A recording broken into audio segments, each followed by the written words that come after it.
자, 우리 오늘은 찬양이 의미가 좀 있어요. 요거 이제 민노아 목사님인데 선교사님이시거든요. 이제 원래는 이제 여기 밀러라는 목사님인데 이 목사님이 만드신 그 찬송 시에다가 가사를 입힌 거예요. 근데 다 아시는 거니까 우리 가사 한번 생각해 볼게요. 예수님은 누구신가? 푸른 자의 위로와 없는 자의 풍성이며 전한 자의 높음과 잡힌 자의 노임되고 우리 기쁨 대신에 예수님은 누구신가? 독한 자의 강함과 눈먼 자의 위치시며 병든 자의 고침과 죽은 자의 부활되고 우리 생명 대신에 예수님은 누구신가? 주한 자의 정함과 죽을 자의 생명이며 죄인들의 중보와 멸망자의 구원되고 우리 평화 대신에 예수님은 누구신가? 온 교회의 머리와 만국인의 구주시며 모든 왕의 왕이요 심판하실 주님 되고 우리 영광 되시네. 아멘. 자, 오늘은 이제 다섯 번째네요, 벌써. 성자 예수님 대해서 하나님인데요, 성자 하나님. 우리 삼위일체 그때 혹시 설명을 들으셨는지 모르겠는데 기억이 나시나요? 삼위일체.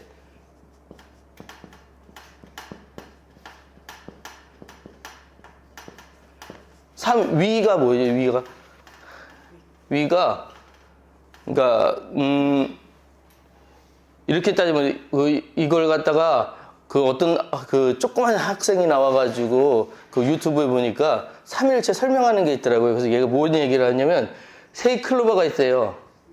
세이클로바가 있는데 이 세이클로바가 다 클로바라고 그러고 이것도 클로바, 이것도 클로바, 이것도 클로바, 그리고 이 전체도 다 클로바라고 한다는 거예요. 그래서 이거를 클로바라고 아는 거는, 전체를 클로바라고 믿는 거는 우리가 다 아는 인식 속에 있는 거잖아요. 그러니까 이거는 뭘 믿어야 되는 거, 그러니까 이거는 우리가 아는 어떤 이성의 관계 아니라 믿음의 대상이다. 이렇게 얘기를 하는 게 있어요. 그러니까 이 얘기를, 비슷한 얘기를 성 어거스틴이라는 분이 뭐라고 얘기를 했냐면 해를 통해서 얘기했어요. 해. 태양이 있잖아요. 태양은 우리가 이 전체를 보고도 해라고 얘기를 하지만 해에서 빛이 나오죠. 이 빛을 보고도 햇빛이라고 그러잖아요. 그죠? 이것도 해라고 얘기를 해요. 근데 여기는 빛만 나오는 게 아니죠. 열도 나오죠. 이것도 해라고 얘기를 해요. 그래서 이 모든 거, 빛도 해, 열도, 이 전체도 다 해이듯이 하나님은 이런 분이다. 그래서 이 삼위라고 하는 건 뭐냐? 격이 다르다는 거예요. 하시는 일들이 다르고 그 위치가 다르다는 것 뿐이지 다 똑같은 하나님이시라는 거예요. 그래서 지난주에 설명 드릴 때 하나님이 어떤 분이냐? 무소부재하다는 얘기 우리가 했었잖아요. 무소부재의 의미가 뭐예요? 어디든지 계신 분이죠. 너무 크셔서 우주가 너무나 광활하고 우리가 아무리 시각으로 따지고 봐도 우리가 어떻게 할 수 없는 그 이상에 있는 것이 우주인데 그 이상에 있는 우주를 만드신 분이니까 더 크신 분이잖아요. 그러기에 이런 분이 우리가 어디에 있든지 뭘 하든지 간에 우리는 그분을 제한할 수 없듯이 어디나 계신 그분을 우리가 한정할 수 없듯이 하나님이라는 분은 그런 어디나 다 계신 분, 그런 하나님이 이 하시는 일, 그래서 그 역할에 따라서 역할을 달리 하셨다. 그래서 오늘은 그 역할을 달리 하신 것 중에 가장 큰 역할, 우리에게 꼭 필요한 역할을 하신 게 뭐냐? 바로 그 하나님이 땅으로 내려오신 사건이에요. 그 엄청난 하나님이 땅으로 내려오신 사건. 자, 그래서 여기 보시면 이제 성자 하나님 얘기를 하면서 이 땅에 오신 하나님의 아들 예수님은 어떤 분인지에 대한 예수님의 성육신, 십자가, 부활을 통해 이해해 보도록 하겠습니다. 이 내용들은 기독교 3대적인 성탄절, 순환절, 부활절과 연관되어 있습니다. 우리 부흥회 때 순환절 이제 얘기하고 부활절 얘기 많이 하셨잖아요. 예, 그런 부분에 대해서 조금 더 같이 그런 것도 기억해 보시면서 공부하면 좋을 것 같아요. 자, 먼저 성육신이요. 성육신 얘기를 할게요. 예수님의 육신의 몸을 입으신 하나님이십니다. 이것은 곧 성육신입니다. 자, 그래서 여기 이제 있는 얘기들은 읽어보시고, 여러분, 근데 이게 진짜 말이 안 되는 얘기거든요. 어떤 신이든지 간에 모든 인간들보다 절대적으로 신이라는 존재는 땅에 있는 모든 것보다 초월한 존재여야 돼요. 그렇잖아요? 신이라는 거. 그러니까 우리가, 잠깐만 이거 좀 쉬고 갈게요. 종교라는 걸 봤을 때, 종교는 어떤 거냐면 이 땅에 있는 인간이 쫙 높아 있는 신의, 이 신의 능력으로 이제 이 신의 어떤 능력을 받기 위해서 여기에 도달하기 위해서 무언가 쌓아가는 게 종교 행위거든요. 그렇잖아요? 그래서 이렇게 쌓아가서 뭔가 노력을 해서 여기까지 올라가는 게 이렇게 가는 게 이게 종교 행위인데 이 종교 행위를 가장 잘하는 사람이 누구냐? 그 끝에 있는 사람이 이게 제사장들이에요. 그렇죠? 그래서 누구든지 간에 왜 제사장을 찾아가냐면 신하고 가장 가까운 사람이라고 생각하기 때문에 이 제사장을 찾아가요. 그리고 어떤 종교나 간에 이 제사장이 그래서 가장 위에 있어요. 모든 어떤 직업보다도.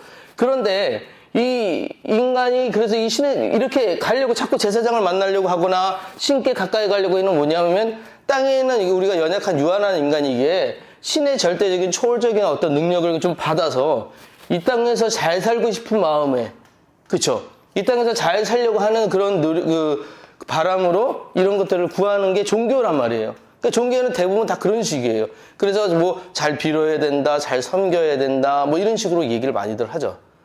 자, 그런데 우리가 아는 하나님은 좀 다르게 얘기를 하셨어요. 우리에게, 처음에 이제 우리뿐만 아니라 이스라엘 백성에게 출애굽을 하시고 나서 두 가지 주셨다고 그랬어요. 십계명하고 성막. 성막을 주셨는데 이 성막을 주셨을 때 이게 성막이에요. 성막을 주셨을 때 너무너무 신기하게 다른 종교들과 다른 방법으로 이 성막을 짓게 하셔요. 성막을 만들어 어떻게 하면 다 제사 드리는 곳은 신성한 곳이기에 뭐 그곳에 들어가지 못하고 뭐 그런 것들이 있지만 그 방식이 좀 달랐다는 거예요.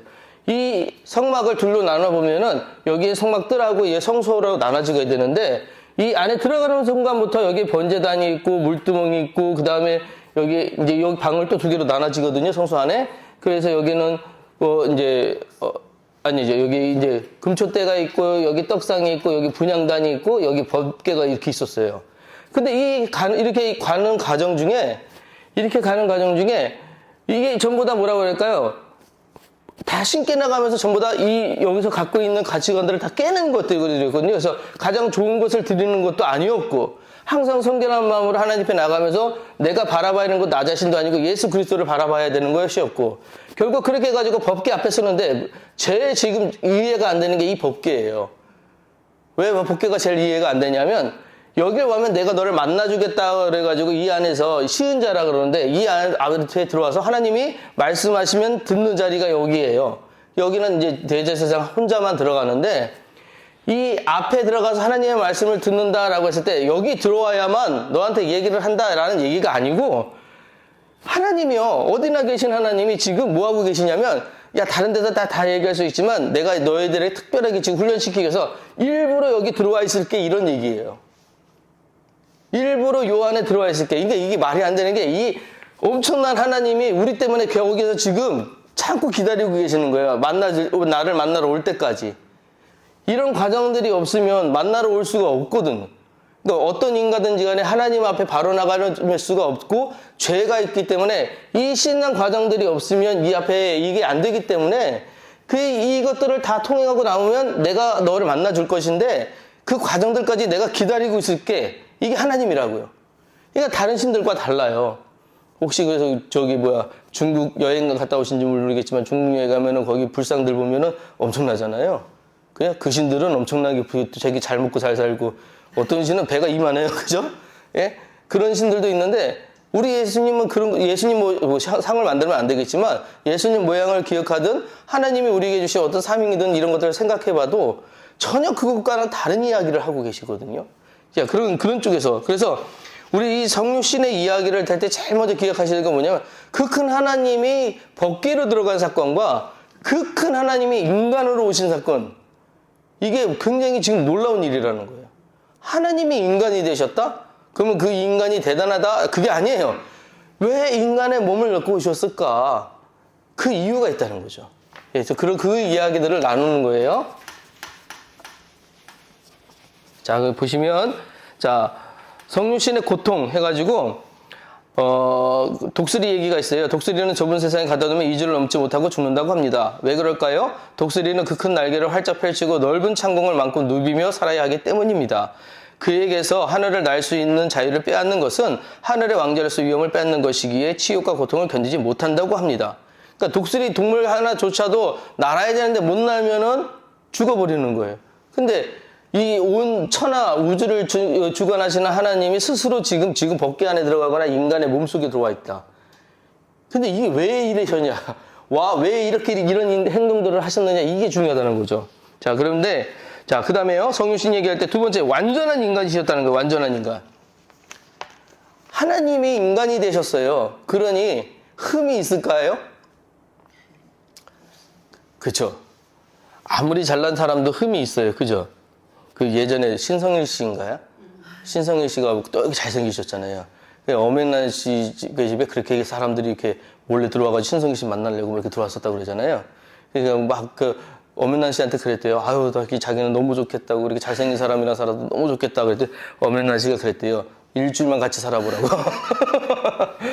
그게 무슨 얘기일까요? 모든 사람은 다 그래. 아무리 잘나고 뛰어나도 한계가 있고 그렇다는 거죠. 그죠? 그런 사람인데 부족한 게 있는 게 인간이라는 게 맞아요. 우리 다 그거 인정해요. 그래서 저는 인간을 믿음의 대상이 아니에요. 절대 인간은 믿음의 대상이 아니고 인간은 긍휼의 대상이에요. 그러니까 여러분들이 이제 만나는 누군가를 갈 때 그 사람을 갖고 내가 저 사람을 의지해야지 그 사람을 따를 수는 있어요. 그 사람과 친밀해질 수는 있어요. 그러나 믿음의 대상까지는 아니에요. 어떤 인간도 긍휼의 대상이에요. 사랑으로 기다려주고 베풀어주고 또한 이해해줘야 될 사람들이 바로 인간이래. 서로 그런 사이라는 거죠. 그런데 이건 인간 가운데는 그렇게 하는데 완전한 인간이라는 게 또 있잖아요. 여기 지금. 그럼 이건 뭐야? 이건 뭘까? 자, 예수님은 창조 전에 하나님과 계셨고 만물이 그를 통해 창조되었습니다. 성자 예수님은 완전한 인간이시고 완전한 하나님이십니다. 이게 이해가 되세요? 완전한 하나님이고 완전한 인간이라는 게 이해가 되세요? 자, 아까도 얘기했지만 인간은 인간끼리 내려오면서 계속 그 원죄에 대해서 우리가 해방될 수가 없어요. 그죠? 원죄를 우리가 해결할 수가 없어요. 근데 예수님만이 그걸 해결하고 들어오셨어요. 왜냐하면 인간으로서 혈통으로서 잉태된 것이 아니라 성령으로 잉태되셨거든요. 그럼 성령으로 잉태된 건 어디냐? 성경에 그거는 그렇게 기록이 돼 있잖아요. 그거는 믿어야 되는 우리가 대상이에요. 그래서 우리가 그거는 과학적으로 분석해 볼 수도 없는 상황이고 당연히 그거는 믿어야 될 대상인데 자, 그렇게 되면 이제 뭐가 달라지느냐? 인간과 인간이 만나서 아무리 깨끗하다고 해도 정화된 100%의 정수가 나올 수는 없어요. 깨끗한 것이. 그런데 성령으로 잉태됐다라고 했을 때는 이건 달라요. 이거는 처음부터가 아주 깨끗한 것이 내려온 거니까. 그래서 이 완전한 인간이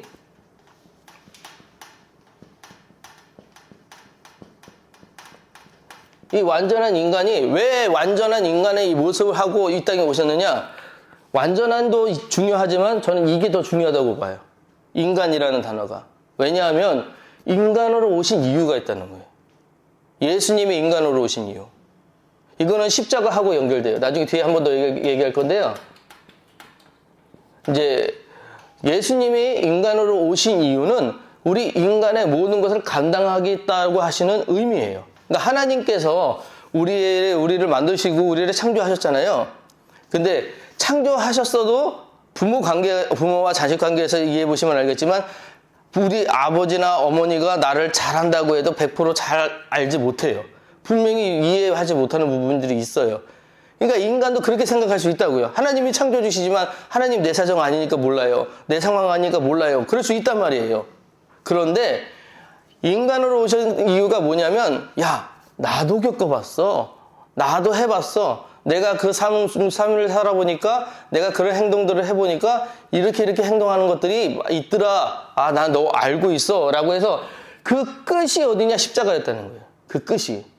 최고의 끝까지 가본 것이 십자가. 그러니까 인간으로서 더 이상 우리도 못 가본 고통까지 가보신 분이 예수님. 이 모든 스펙트럼, 엄청난 스펙트럼을 포함하시기 위해 일부러 인간으로 오셨다는 거예요. 그러니까 하나님 우리한테 하실 말씀이 있는 거예요. 우리한테 이제 우리가 뭐라고 얘기를 해도, 우리가 뭔가 하나님한테 뭐 기도를 해도 하나님 그거 모르시잖아요. 그럴 수가 없어요. 하나님이 모르시는 것이 없어요. 나는 인간으로도 알고 너희들을 만드는 창조주로도 알아. 그러니까 우리가 하나님 앞에 숨길 것이 없다는 거예요. 그러기 위해 오셨다는 거죠. 자, 그 다음에 또 하나로 보시면 완전한 조력자로 오셨어요.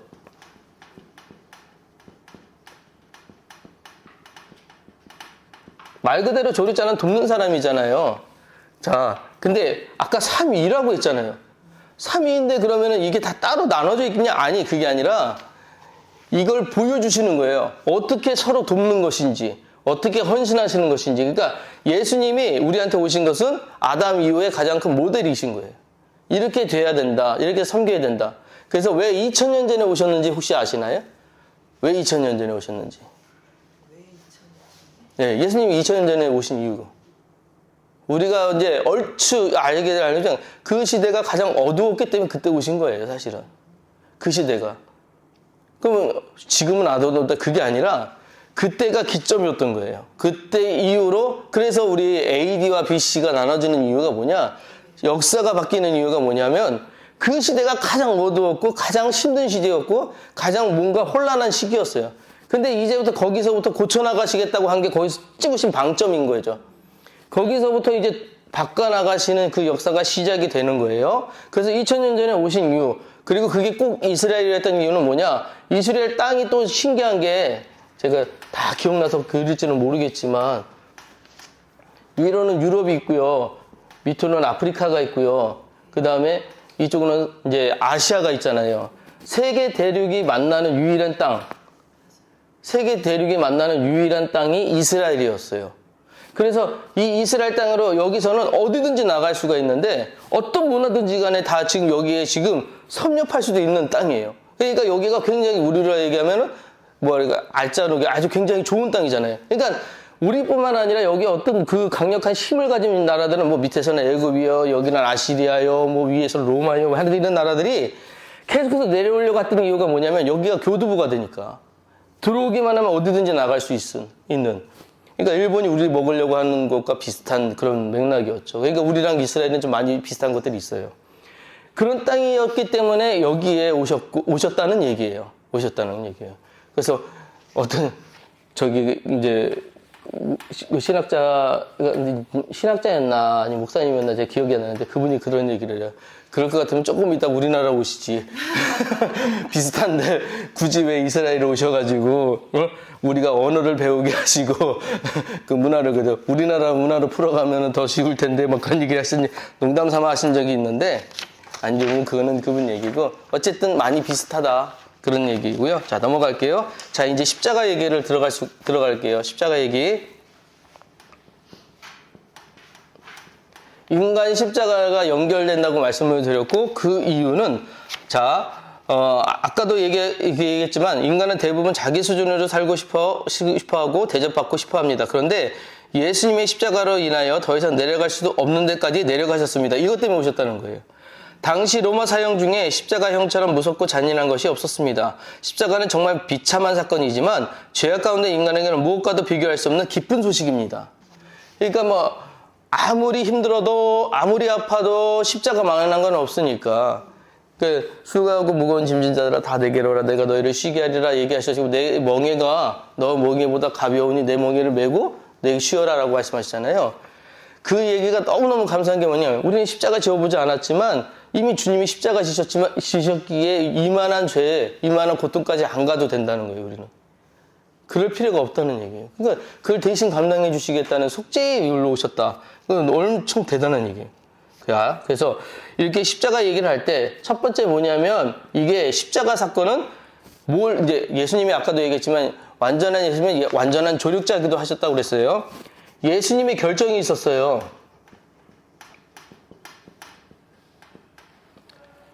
우리가 이제 성경에는 나오지 않지만 하나님이 이 땅의 인간들이 악의 점을 보고 너무너무 속상하셔서 눈물을 흘리고 계실 때 아버지 제가 하겠습니다 라고 하셨다는 거예요. 예수님이 아버지 제가 가가지고 아버지 대신 가서 내가 저 인간들을 고쳐놓겠습니다 라고 하셨다는 거예요. 그래서 그게 이제 그 어떤 왕의 이야기 해가지고 드라마처럼 애들 만든 게도 있거든요. 자, 근데 이렇게 예수님께서 결정을 하셨고 이 이유가 뭐냐, 이런 이야기를 하는 이유가 뭐냐면 예수님이 오셔서 공생한 3년 동안에 보여주신 게 뭐냐면 기도하는 모습, 치유하는 모습, 또한 하나님 앞에 예배하는 것들, 이런 것들을 보여주시면서 어떻게 하나님을 사랑해야 되는 것들을 계속해서 제자들 통해 보여주셔요. 12명을 통해 데리고 다니시면서 계속해서 그들과 힘들었기도 했지만 그들을 통해서 계속해서 보여주시던 게 뭐냐면 이렇게 하나님 섬겨야 돼, 이렇게 하나님 모셔야 돼, 이런 것들을 계속해서 보여주신 거예요. 그런 것들을 누가 하냐? 예수님이 스스로 하기 위해 결정하셨다는 거예요. 그래서 내가 하나님 앞에 먼저 나서야지, 하나님께 이렇게 예배해야지, 이런 것들을 보여주시면서 제자들로 하여금 그것들을 따르게 했다. 그래서 이런 일들을 누가 하셨냐? 사실은 이제 뭐 예수님께서 이 땅에 오셨을 때 자신의 죽음, 십자가에서 죽을 걸 알고 오셨을까요? 모르고 오셨을까요? 예. 아셨어요. 사역의 사명을 아셨어요. 그래서 나중에 이제 겟세마네에서 기도하실 때 얼마나 힘드셨는지 땀방울이 핏방울이 될 때까지 여기 기도하셨다고 그랬잖아요. 그러니까 예수님이 분명히 알고도 이렇게 오셨다는 거예요. 이게 엄청 고생해요. 그러니까 십자가에서 가장 인간적인 모습을 보여주는 게 요한복음에 나오는데 아버지 어찌하여 나를 버리시나이까 이 얘기를 하시잖아요. 그 모습까지 내려가시기에 모르셨을까? 알고 있는데도 너무 힘드신 거야.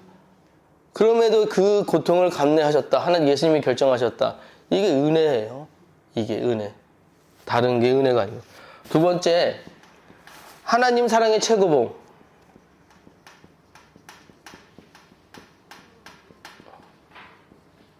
그래도 조금 천천히 있으니까 알아는 보겠죠? 하나님 사랑의 최고봉. 이게 무슨 얘기냐면 내가 가지고 있는 것 중에 가장 귀한 거, 가장 중요한 거를 누구에게 줄 수 있으면 그 사람이 나보다 그 드린 것보다 더 귀해야 되잖아요. 그쵸? 그러니까 우리가 뭔가에 대가를 치른다라고 했을 때는 대가가 그거잖아요. 이것에 대한 가치를 매긴 그 가격을 대가라고 그러는 거잖아요. 그쵸?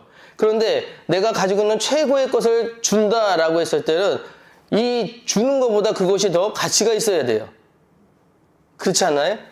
그렇게 해서 우리가 대가를 놓고 우리가 물건을 사고 이런 식으로 하는데 하나님 사랑의 최고봉이라고 십자가 사건을 이야기하는 건 뭐냐면 자기의 독생자잖아요.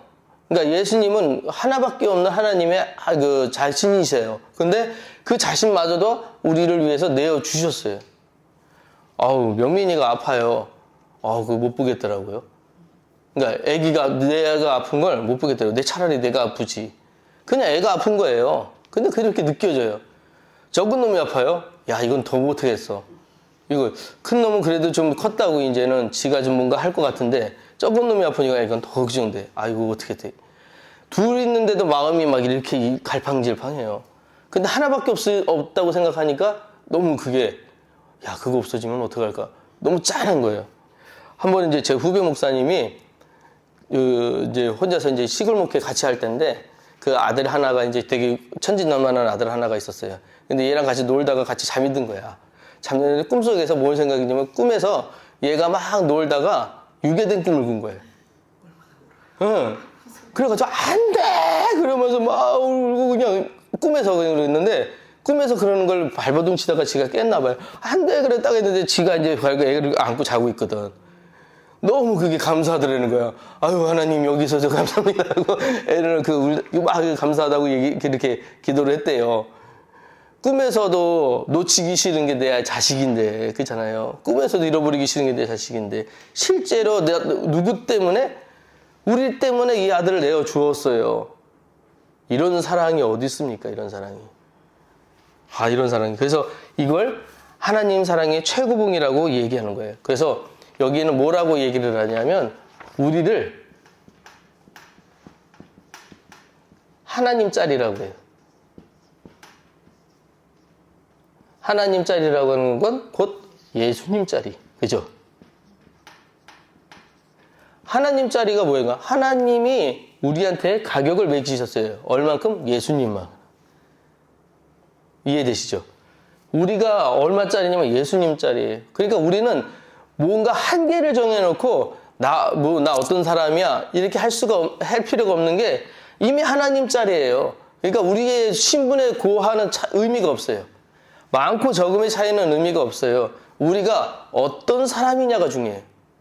얼마나 하나님이 보시기에 침사설고 정말 그 사람이 정직하냐 성질하냐 이것들이 더 중요하지 그가 어떤 위치에 있느냐 무언가를 가지고 있느냐 이건 하나도 중요하지 않다는 얘기예요.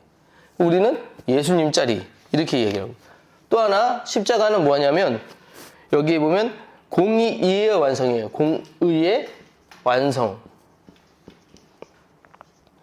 우리 하나님 얘기할 때 두 가지를 얘기해요. 공의와 사랑. 우리가 하나님 사랑은 참 많이 얘기하거든요.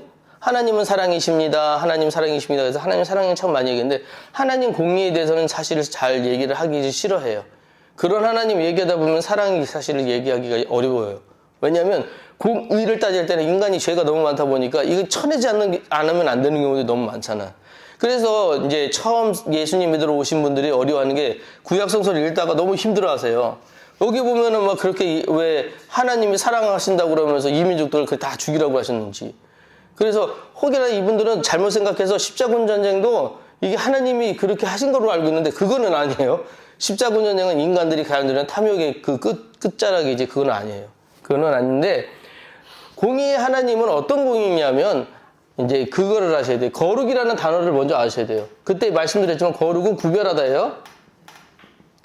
근데 이 구별이 하나님이 뭘 구별하시냐면 어둠에서 빛을 구별하셔요. 그러니까 잘못된 것에서 자꾸 좋은 것을 뽑아내시는 게 하나님의 구별이에요.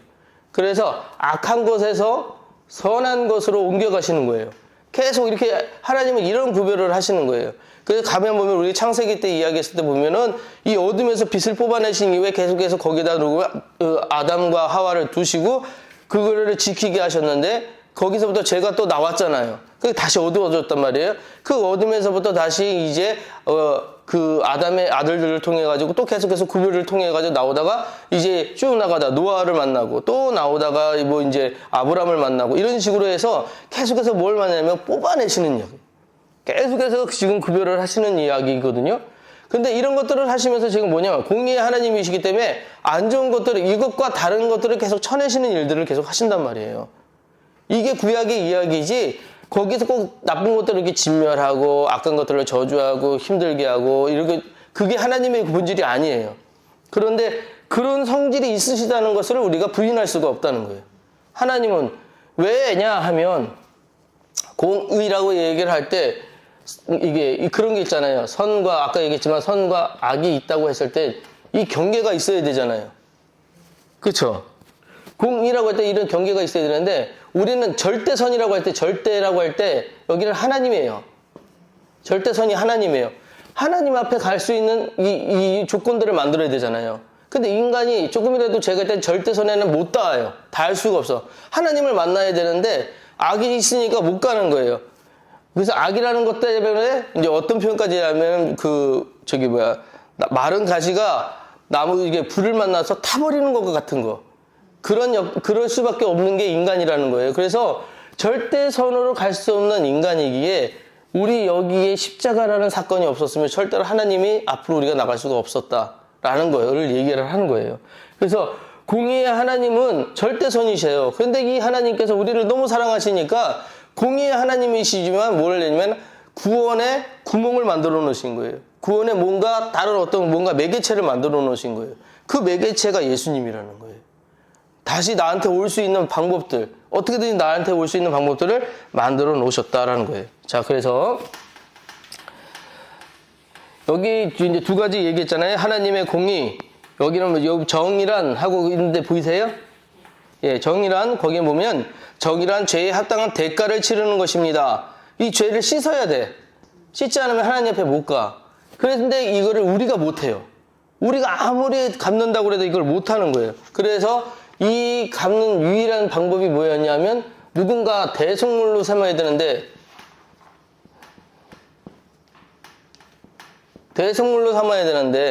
우리 죄를 씻기 위한 대속, 이거 대신에 누가 죽어야 되는데 어떠한 세상에 있는 공의의 성자의 의인을 가지고 갖다 놔도 이 대속물은 안 돼요.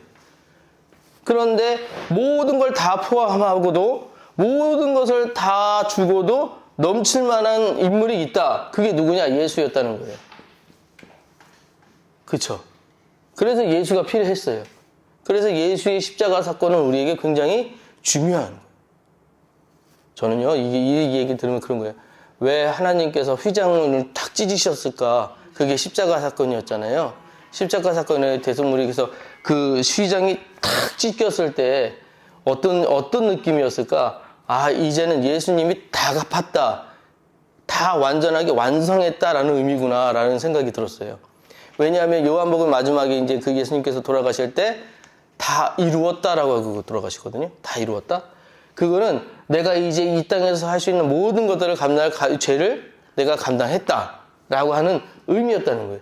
그러게 이제 우리는 정말 너무 감사하게 십자가만, 사건만 기억하면 돼요. 왜 이 십자가가 필요했고, 그러니까 지난번에 강상희 목사님도 얘기했지만 십자가가 어떤 상징물이 아니라고요. 그죠? 십자가가 이게 무슨 어떤 우리 갖고 다닌다고 저기 한 게 아니라 이거에는 우리가 심볼이라고, 심볼. 되게 중요한 거라고요. 상징물이 맞구나. 상징물이요. 네. 네. 자, 그 다음 4번이 그래서 이어지는 건데요. 우리를 위한 대속이요. 은혜란 죄를 눈 감아주는 게 아닙니다. 그죠? 은혜란 거죠. 그래서 우리가 이제 자녀를 교육할 때도 너무 있잖아요. 애가 잘못하고 있는데 내 아이가 사랑스러우니까 그냥 봐주고 이러면 안 된대요. 그래서 이 말 듣고 나서 내가 병민이한테 너 잘 들어. 널 봐주면 안 된대. 그랬더니 아빠는 때리잖아. 그러더라고요.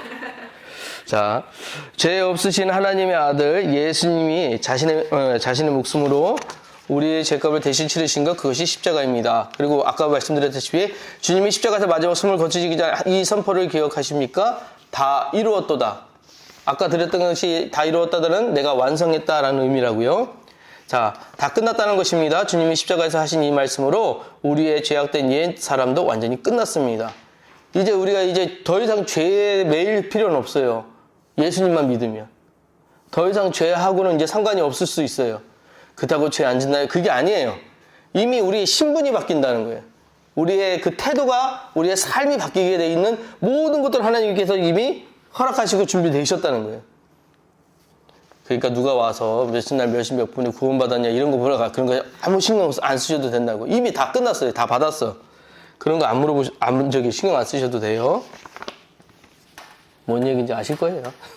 네. 자, 그러면 희생제물의 자격. 자, 여기 있는데, 이제 십자가에 올라가 아까 말씀드렸는데 다, 조금 반복이 되긴 하지만, 자, 희생제물의 자격.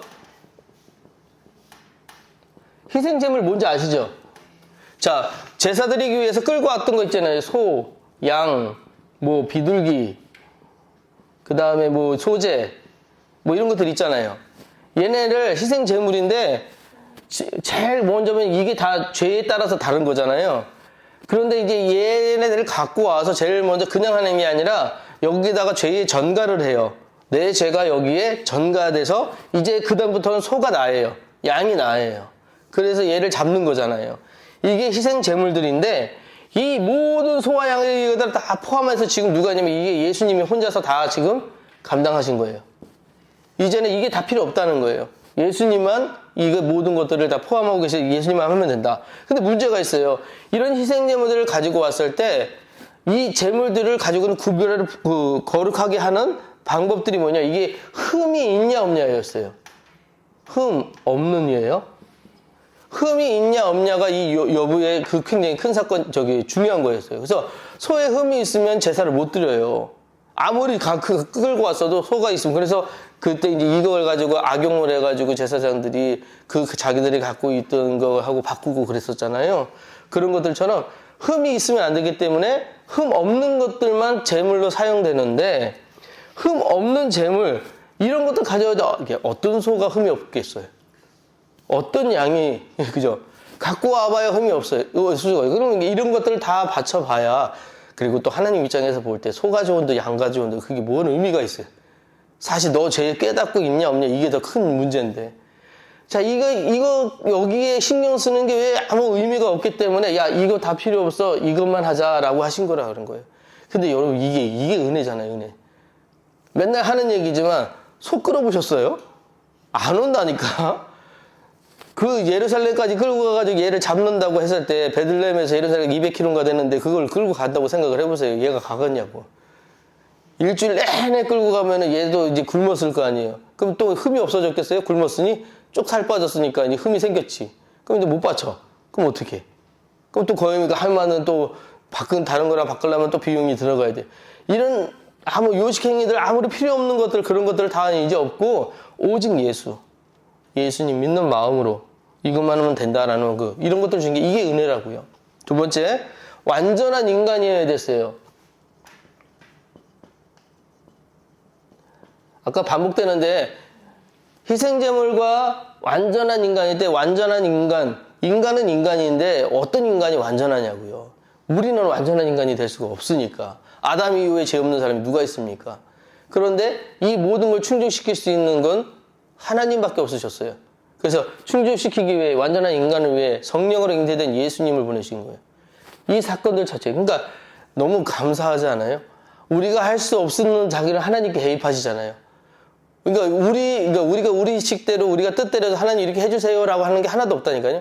하나님이 다 계획해 놓으시고 나서 살만하게 만들어 놓고 우리한테 그렇게 다 인도해 주시는 게 너무 이게 은혜 아니에요, 이게? 근데 이거를 모르고 자꾸 우리는 왜 내게 없는 것들만 자꾸 보냐고요. 내게 필요하다는 것만 자꾸 얘기를 하냐고요. 자, 그래서 죽었어요.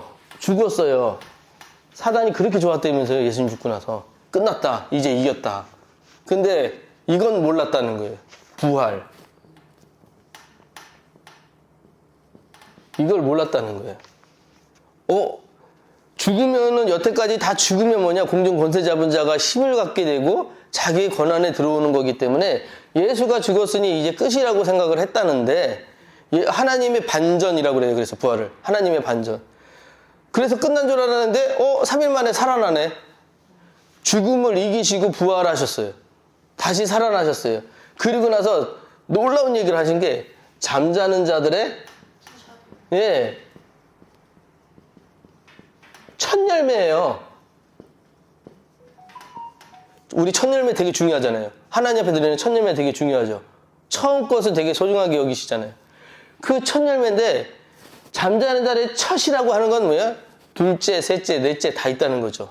그러면 잠자는 자들의 첫 열매니까 또 잠자는 자들의 둘째 열매, 잠자는 자들의 셋째 열매가들이 있다는 거예요.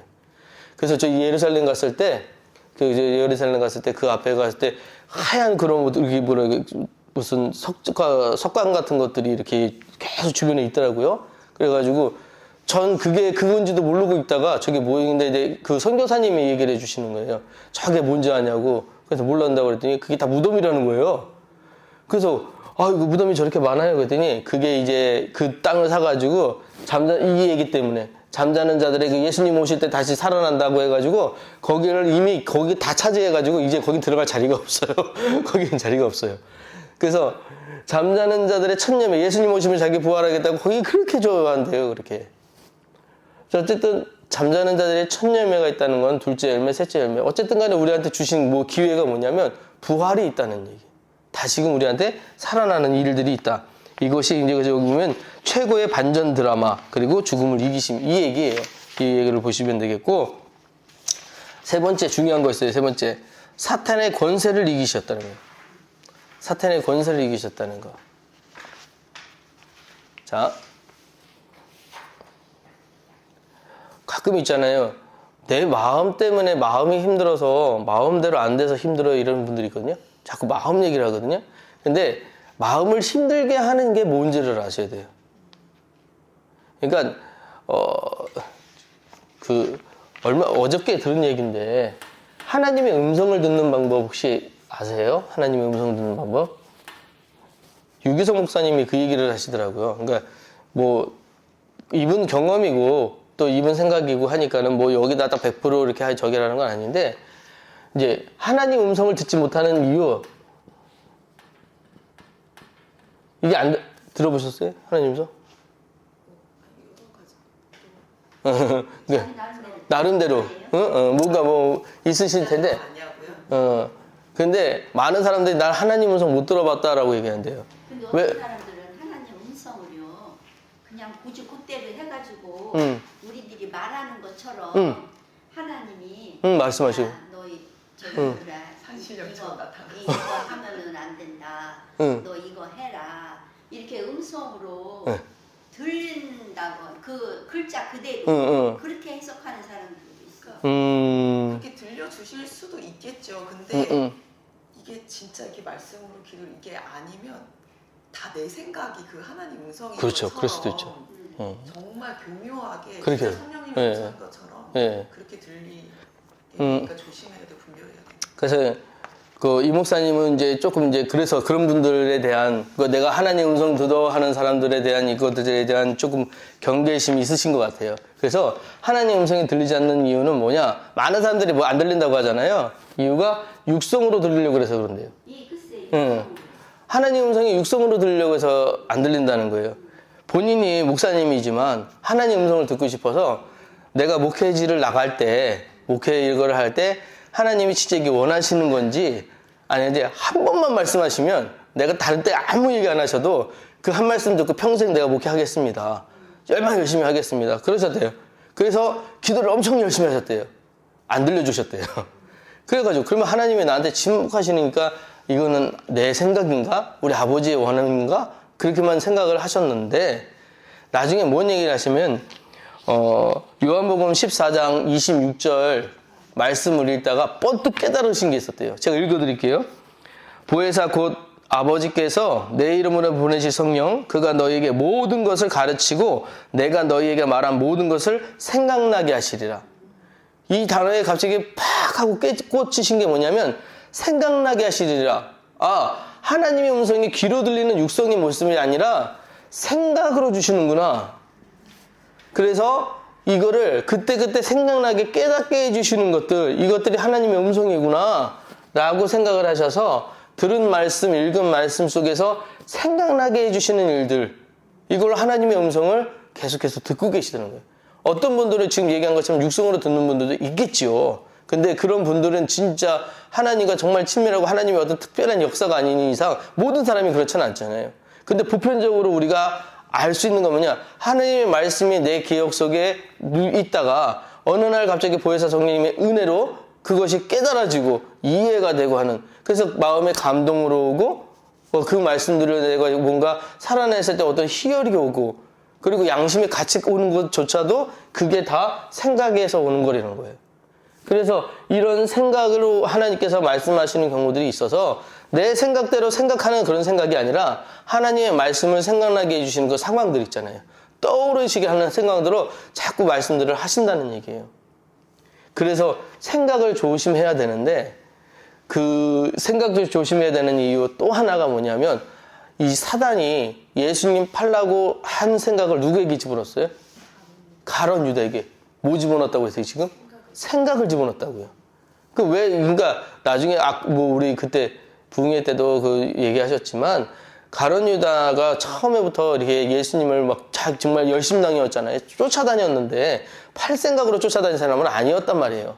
근데 예수님이 막 그런 자꾸 뭔가 자기 죽는다고 얘기하고 이 나라 뭐 이제 끝을 얘기하고 그러니까는 이러면 안 되겠다 싶어가지고 좀 예수님 정신 차리게 해드리자 그랬다는 거잖아요.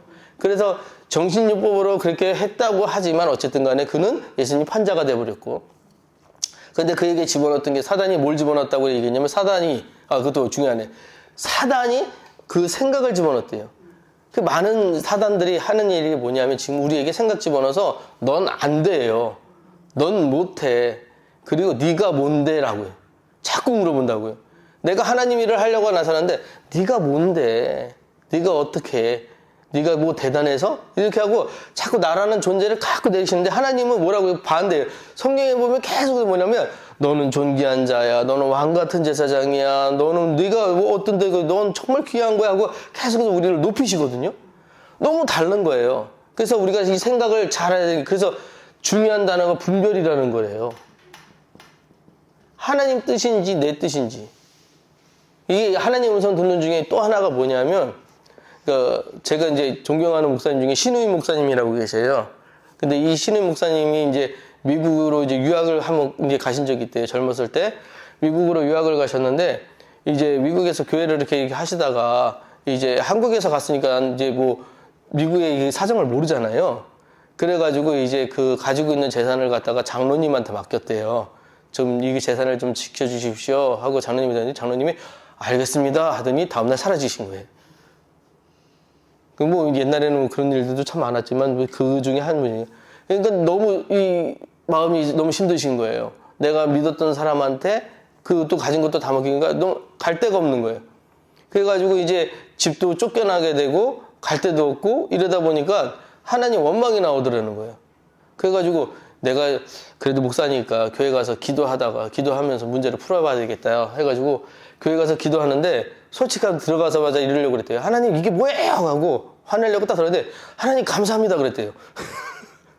하나님 감사합니다. 그래서 입버릇처럼 자기가 맨날 처시저에 갈 때 기도할 때 하나님 감사합니다 하고 하다 보니까 하나님 감사합니다. 근데 내가 뭘 감사하지? 하다가 갑자기 생각이 드는 얘기가 자기가 생각지 못한 어떤 것들이 자꾸 떠오르기 시작하더라는 거예요. 그러니까 이 순간에 그 순간 제일 첫 번째 게 뭐냐면 그 사람이 너무 밉잖아요. 지금 자기 재산 다 가져갔으니까. 그것도 하늘 날라보고 자기는 지금 길 앞에 지금 내쫓기게 됐는데 그래서 용서하랬지라는 단어가 딱 떠오르더라는 거예요. 아니 지금 용서할 상황이냐고 그 사람을 내가 잡아 지금 그 사람을 해가지고 지금 시시비비를 가려도 될 판에 그 사람을 어떻게 용서하냐고 막 그러는데 그래서 용서하랬지라는 단어가 떠오를 때 갑자기 그 생각이 들어요. 아 하나님 음성이구나. 내 마음은 용서가 아니에요. 내 마음은 그 사람들을 어떻게 형벌이에요. 어떻게든지 징벌을 해는 거예요. 근데 마음이 자꾸 용서하랬지 그러니까 아유 하나님 용서하라는구나. 아 용서해야 되겠다. 용서하셨대요. 그 이후로 지금 잘 되셔가지고 지금은 저기 서울의 포이에마 교회라고 해서 교회에서 은퇴하시고 지금 원로 목사로 계셔요. 근데 그 이야기를 하시면서 하나님은 우리 생각 속에 우리의 생각 아닌 것들이 떠오르게 하는 것들로 말씀하신다는 거예요. 그러니까 내 마음은 도저히 그 마음이 아니에요. 지금 나 누굴 용서할 마음이 아니야.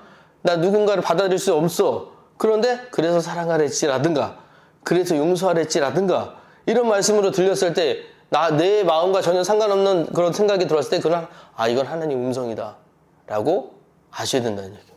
자 그렇게 자 그리고 그래서 하나님이 그렇게 말씀을 하셨어요. 자 이렇게 말씀하셨다는 게 뭐냐 그러면 우리는 둘도 없이 믿음 가진 사람들이잖아요.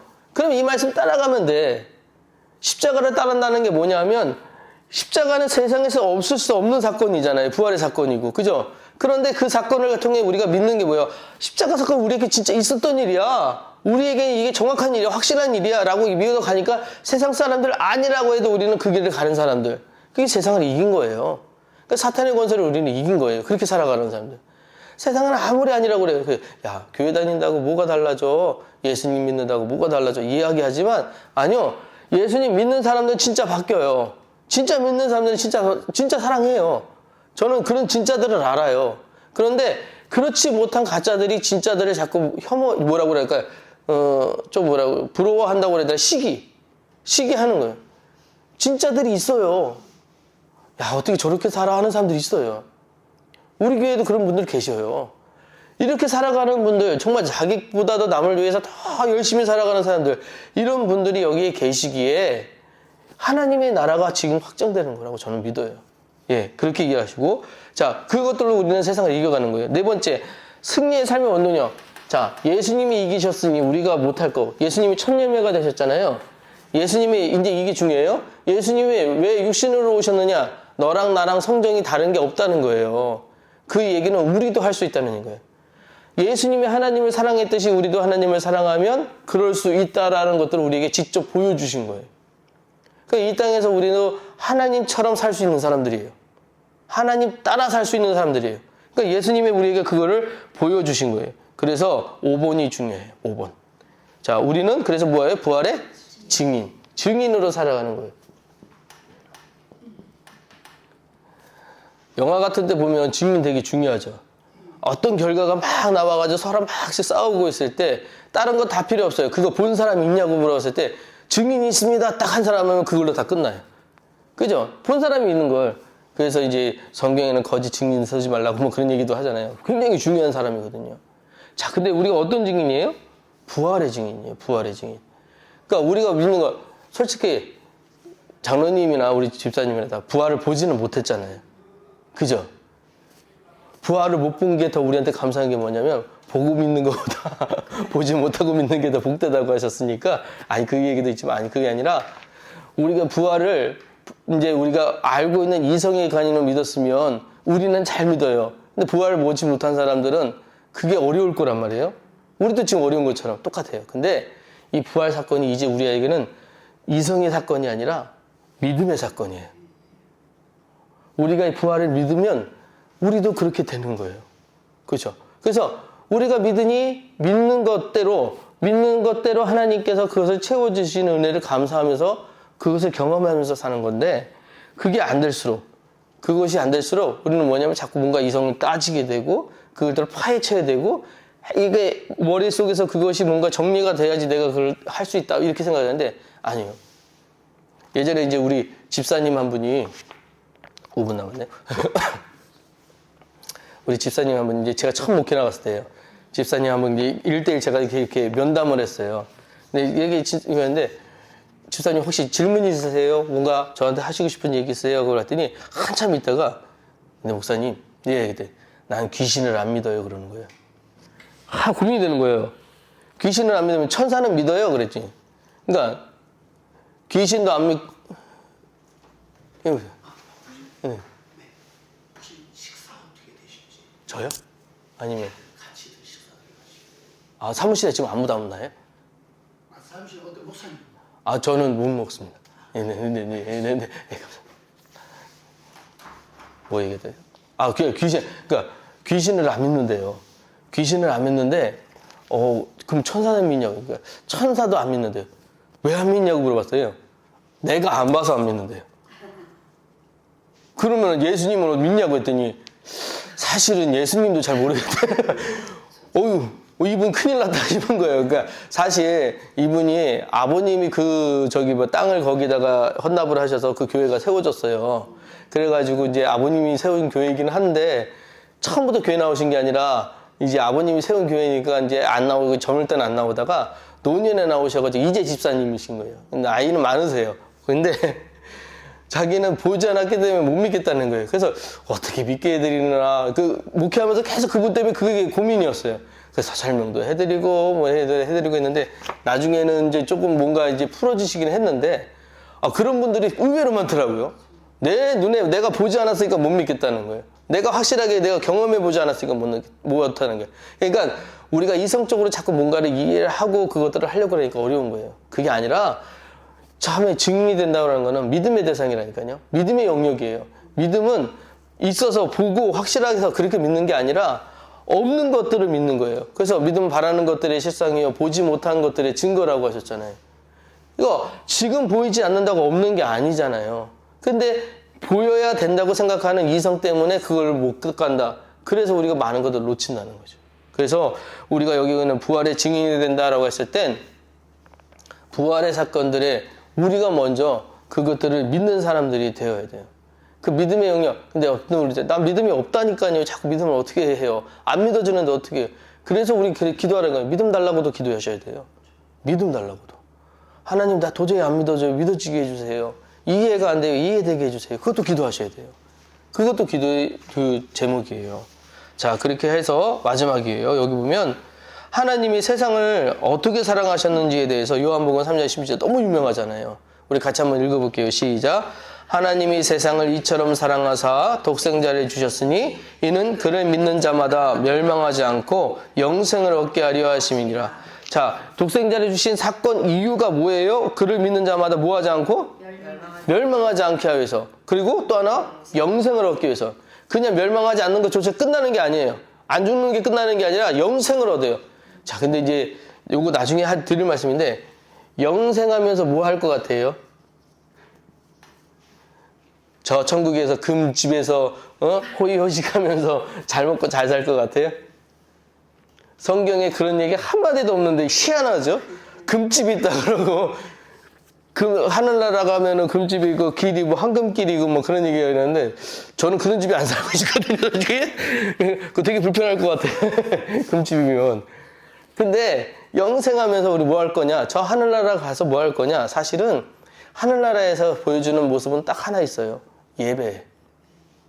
계속해서 이제 동물들, 요한복음 예시록에 보면 동물들과 열네 장로들이 계속 위해서 뭐 하냐면은 하나님을 갖다가 할렐루야, 할렐루야 하면서 찬송하는 이야기들이 계속 나와요. 그래서 그것이 뭐냐? 예배의 모습이거든요. 영생하면서 하나님과 계속 뭐냐? 동행하면서 하나님을 예배하는 삶을 살게 된다는 얘기예요. 영생하면서. 그래서 어떤 목사님이 농담 삼아 그런 얘기를 했어요. 부인하고 살면서도 30년 동안 투닥거리고 엄청 사는데 영생을 살아야 된다. 그러면은 얼마나 잘 맞춰야 되겠냐? 30년을 살아도 투닥거리는데 그러니까 영생을 살려면 얼마나 잘 맞춰야 되겠냐? 그래서 하나님한테 잘 맞추고 사는 연습들을 이 땅에서 해야 된다고. 지금 하나님이 뭘 사랑하시고 뭘 좋아하는지 잘 맞춰야 영생하는 동안 행복하지, 못 맞추고 살면 영생하는 동안 힘들다고. 그렇게 농담 삼아 얘기하신 적이 있어요. 자, 그 다음 밑에 거요. 시몬 베드로가 대답하여, 마태복음 16장 16절 시작. 시몬 베드로가 대답하여 이르되 주는 그리스도시요 살아계신 하나님의 아들이시니이다. 주는 그리스도시요 중요합니다. 주님이 그리스도세요. 그리스도라고 하는 건 기름 부음 받은 자. 그죠? 그런 뜻이죠. 기름 부음을 받았다는 것은 곧 메시아라는 얘기예요. 하나님이 메시아를 보내시는데 메시아가 그리스도예요. 그리스도. 근데 이게 누구라고요? 예수라고요. 이거 부인하는 순간 우리 많은 것들이 깨져요. 이게 굉장히 힘든 얘기예요. 그래서 이단들이 제일 많이 공격하는 데가 이 부분이에요. 첫째 아들, 둘째 아들 뭐 그런 얘기들 해요. 우리나라에도 둘째 아들, 셋째 아들이 있고 막 그래요. 아니에요. 예수님을 부인하는 순간 굉장히 힘들어요. 우리가 카톨릭에서 나와서 그리스도교가 됐잖아요. 기독교가 됐잖아요. 우리가 사실은 그리스도교잖아요. 아시죠? 기독교가 한자로 해서 기독교가 된 거예요, 사실은. 그리스도교. 근데 왜 그리스도를 갖다가 우리 앞에다 붙였냐면, 다른 것도 중요해요. 역사도 중요해요. 안 중요한 게 아니야. 그것들이 중요하지만 이게 기점이고, 여기서부터 우리는 다시금 새로운 지금 부활로 갔잖아요. 그래서 여기가 중요한 거예요. 우리의 시점이고, 우리의 처음이고, 우리의 이제 굉장히 중요한 우리의 출발점이 여기라는 거예요. 물론 그 전에는 하나님이지만 하나님의 마음이 흘러나와서 어디에 정점이었냐, 여기서부터 우리에게 정점이 시작이 되는 거예요. 자, 그래서 예수님이 중요해요. 그래서 이런 고백을 했다는 시몬 베드로가 얼마나 복되냐, 이걸 깨달았다는 시몬 베드로가 얼마나 복되냐. 그래서 주는 그리스도시여라고 이 시인한 자체가 주님은 나의 하나님이십니다 라고 하는 고백이에요. 그리고 살아계신 하나님의 아들이십니다라고 하는 건 뭐냐, 하나님이 여기 계셔요. 그의 아들이에요. 아들은 나의 분신입니다. 그러니까 하나님이에요, 사실은. 하나님이 여기 계시고, 하나님은 저기 멀리 계신 하나님이 아니라 내 가까이 계신 내 하나님이십니다라는 고백인 거거든요. 그러니까 살아계신 하나님이십니다라고 하는 고백들. 우리 예수님을 이렇게 살아계신처럼 얼마나 믿고 있냐. 이번에 강사님이 그러신다고 그러죠. 일어나셔서 찬양하시면서 이렇게 기도하시면서 이렇게 되게 가깝게 친밀하게 성령님하고 같이 이렇게 얘기하신다고 그러잖아요. 그런 행위들이 사실은 친밀하니까 나누는 것들이잖아요. 친밀하니까. 내가 멀리 있는 사람한테 그렇게 안 불러줘. 그때 왜 이렇게 부를 때 한번 제가 설명해 드린 적 있나? 저기 계신 하나님 부를 때, 하나님! 이렇게 부르지. 여기 계신 게 있는데, 하나님! 이렇게 안 부른다고요. 하나님 이렇게 부른다고요. 그 친밀의 관계, 그 거리의 감이라고요, 거리감. 가까이 계신 예수님, 가까이 계신 주님을 부를 때는 주님! 이렇게 부르는 것이지, 주님! 이렇게 부르는 거 아니라고요. 그쵸? 그렇다고 해서, 부르짖는 기도 하지 말라는 거 아니니까 오해하지 마시고. 자, 그래서 그렇게 고백하는 것이 우리가 그리스도를 얼마나 우리의 주인으로 삼는 것, 그런 삶으로 태도로 사는 것들이 중요하다라는 것들을 반증하는 것이다라는 이야기입니다. 자, 여기까지가 오늘 얘기였고요. 혹시 질문 있으실까요? 아까 생각나게 한다는 그 성경 구절이 어디 요한복음 14장 26절이요. 14장 26절. 네네.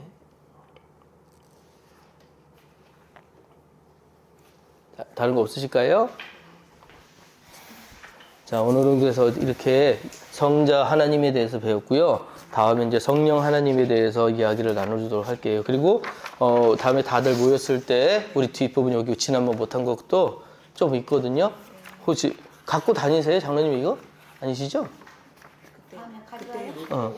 아, 다 놓고 가셨죠, 그때? 지난주 거 놓고 가셨죠? 가져가세요 저는. 아, 가져가셨어요? 아니, 괜찮아요. 뭐, 또 저기 하면 되니까. 그 못한 부분이 조금 있어서, 그거 이제, 예, 가지고 와요. 예, 그거 같이 포함해서 조금 더 하도록 하겠습니다. 예. 질문 없으시면 오늘 여기서 마치도록 할게요. 기도하겠습니다. 하나님 감사합니다. 오늘 이렇게 또 하나님 성자 하나님에 대해서 이야기를 나눴습니다. 예수 그리스도께서 우리의 대속물이 되시고 우리의 부활의 첫 열매가 되시고 그리하여 하나님 우리가 예수 이름을 부르기만 하면 우리가 하나님과 더 가깝고 친밀한 삶을 살 수 있음을 다시 한번 고백하게 됩니다. 하나님 이 말씀을 믿게 하여 주시고 믿음의 대상이 하나님임을 다시 한번 확인케 도와주시옵소서. 날마다 주님 뜻대로 살아가는 귀한 삶이 되기 원하며 우리로 하여금 부활의 증인들로 살아갈 수 있는 힘과 능력과 여건들을 허락하여 주시옵소서. 주님께 구하고 주님께 바랄 때 채워주시는 은혜 있게 하여 주시를 간절히 구하며 걸어가신 예수 그리스도 받들어 기도드렸사옵나이다. 아멘. 예, 수고하셨습니다.